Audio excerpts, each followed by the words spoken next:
Hola, soy Dina Green, científica en investigación y desarrollo en Kaiser Permanente, y esta cápsula proporcionará una breve introducción a las pruebas Point of Care, que son pruebas que pueden efectuarse en el sitio de atención del paciente.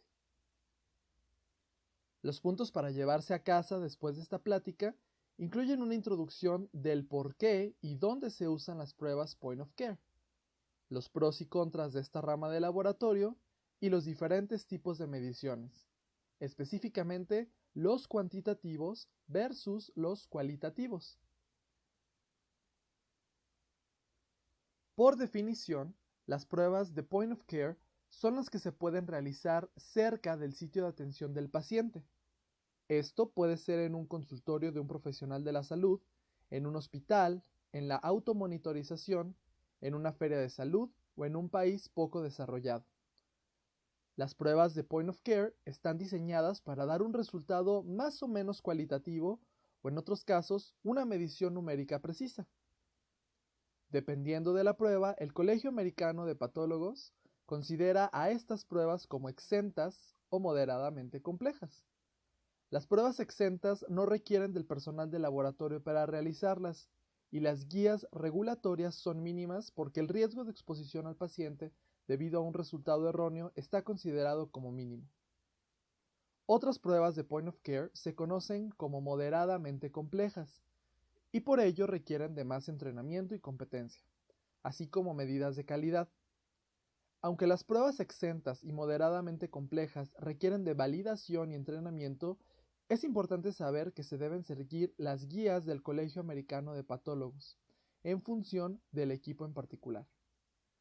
Debido a que el Colegio Americano de Patólogos es específico para los Estados Unidos, si usted se encuentra en un país alterno, es importante saber cuáles son los parámetros regulatorios específicos adoptados por las agencias regulatorias específicas de su país.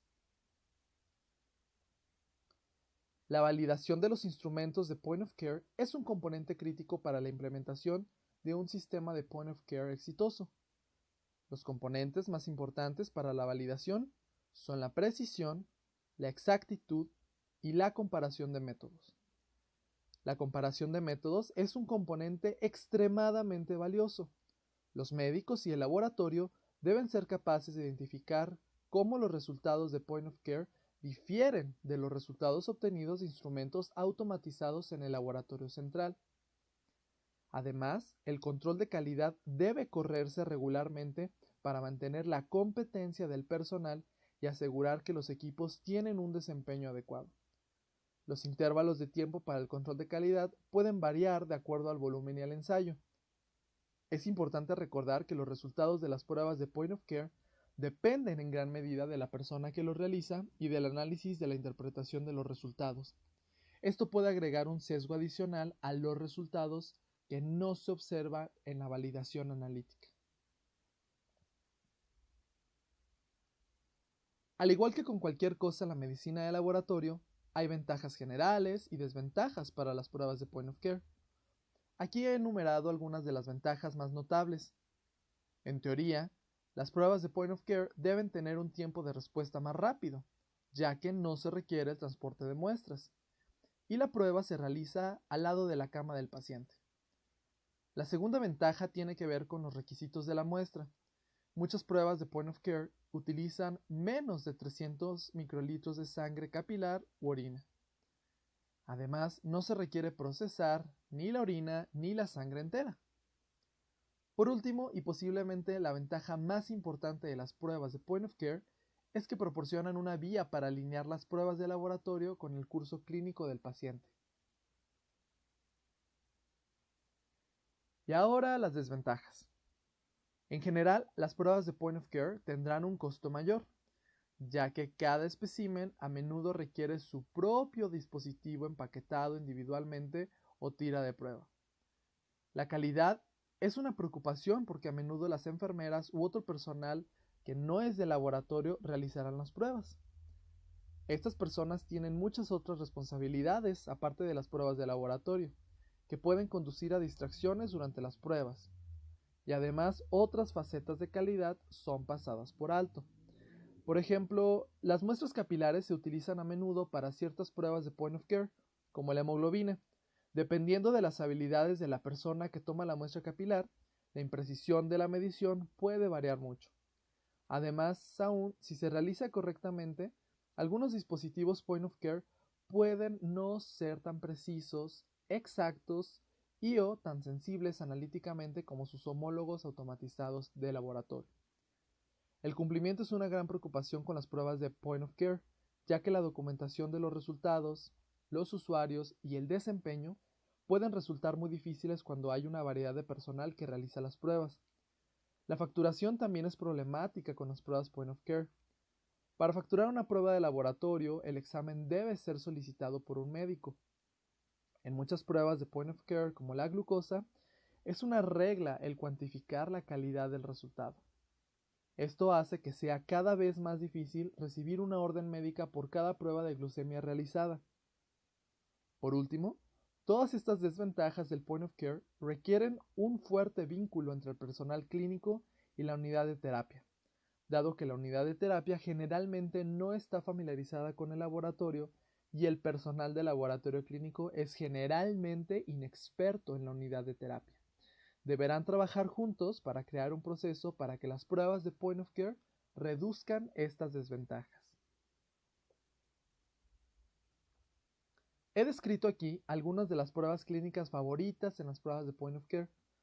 Para pruebas cualitativas, el uso de gonadotropina coriónica humana como marcador para el embarazo es una de las pruebas de point of care más antiguas y ampliamente utilizadas. Otros incluyen la detección de infecciones, como la prueba rápida de streptococos, la detección de drogas de abuso y gripe, y el análisis químico de orina. Para las pruebas cuantitativas, los glucómetros son los más utilizados en la clínica, pero los gases sanguíneos, electrolitos, creatinina, hemoglobina glicosilada, proteína C reactiva, dímero D y troponina también son cada vez más comunes. Es importante señalar que hay mucho debate sobre qué tan adecuada es la sensibilidad y la especificidad de point of care para troponina, y solo porque una prueba de point of care está disponible comercialmente, no significa que satisfaga las necesidades clínicas de su población de pacientes. Para proporcionar más ejemplos sobre la química detrás de las pruebas de point of care, revisaré 3 casos cortos. Los 2 primeros utilizan pruebas cualitativas de point of care, mientras que el último utiliza la cuantitativa. En nuestro primer caso, estoy embarazada. Un adolescente se presenta a una clínica preocupada por un posible embarazo. Tuvo relaciones sexuales sin protección unos días antes.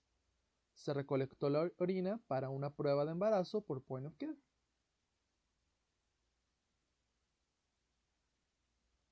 Las pruebas de embarazo por point of care funcionan por inmunodetección de gonadotropina coriónica.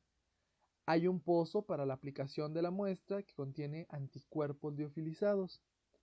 Luego existe una ventana separada donde los anticuerpos de fase sólida están incrustados y el resultado se puede leer.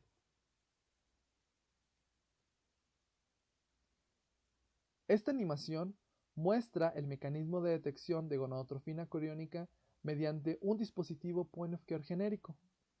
Aquí se añade la muestra al pozo, la muestra solubiliza la matriz de anticuerpos de detección y el fluido viaja la acción capilar a través del dispositivo.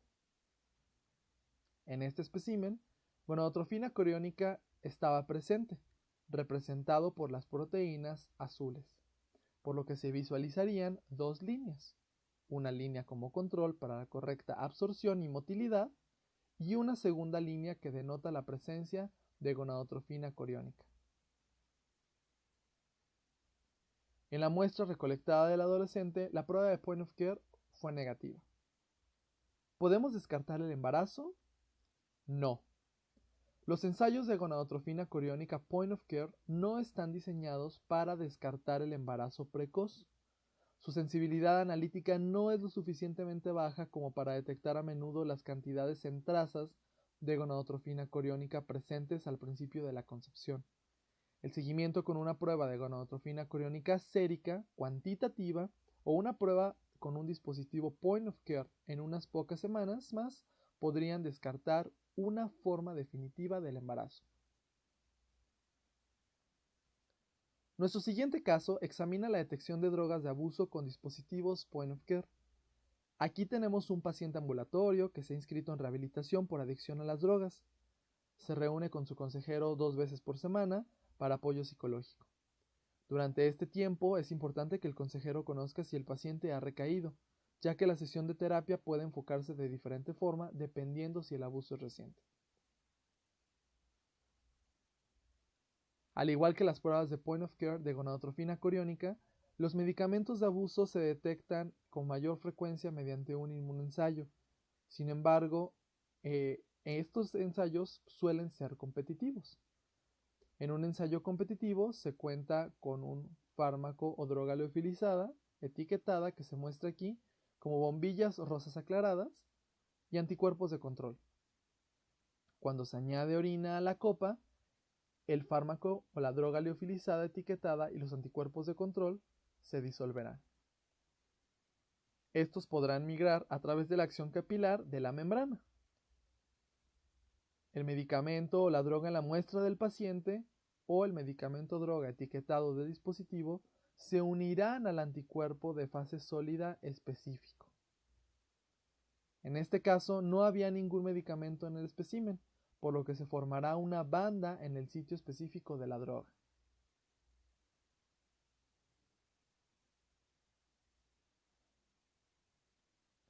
Aquí tenemos un caso en el que hay droga presente en la orina. El fármaco o la droga sin etiqueta estará en exceso molar contra el fármaco etiquetado y por lo tanto saturará todo el anticuerpo de fase sólida. Ninguna banda se formará.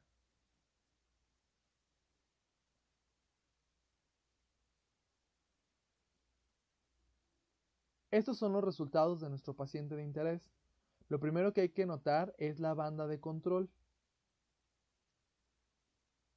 Esto muestra que el volumen de orina era suficiente y adecuado para que se produjera la migración. En los resultados de las drogas o de los en pantalla, podemos ver 3 lugares donde no hay línea presente, lo que implica el consumo de drogas. Después de estos resultados, las cifras apuntan ser las drogas metanfetamina, anfetamina y propoxifeno en la orina.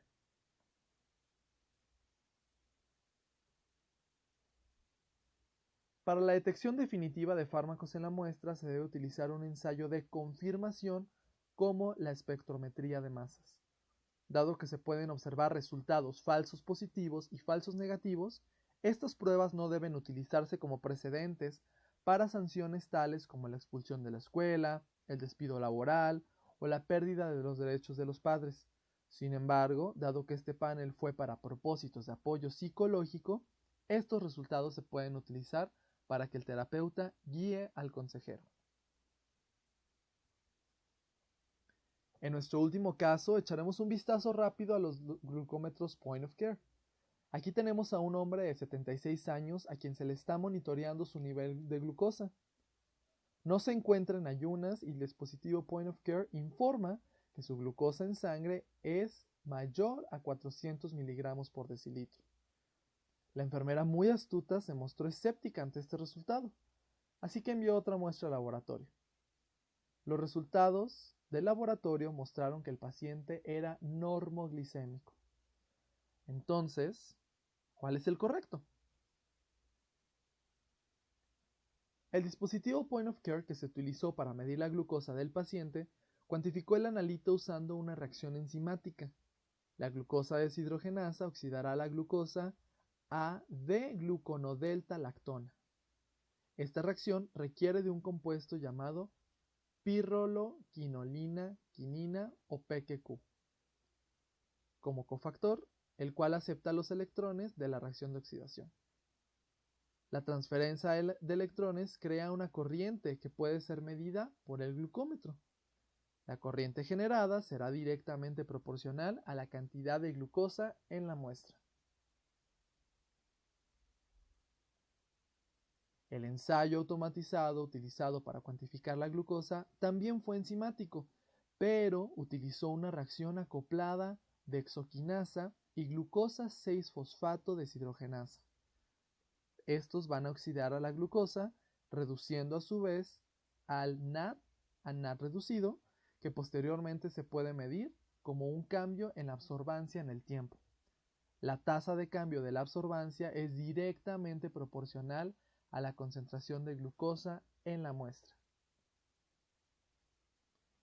El método glucosa deshidrogenasa pirrolquinolina-quinona, o PQQ, es propenso a la interferencia de azúcares que no derivan de la glucosa.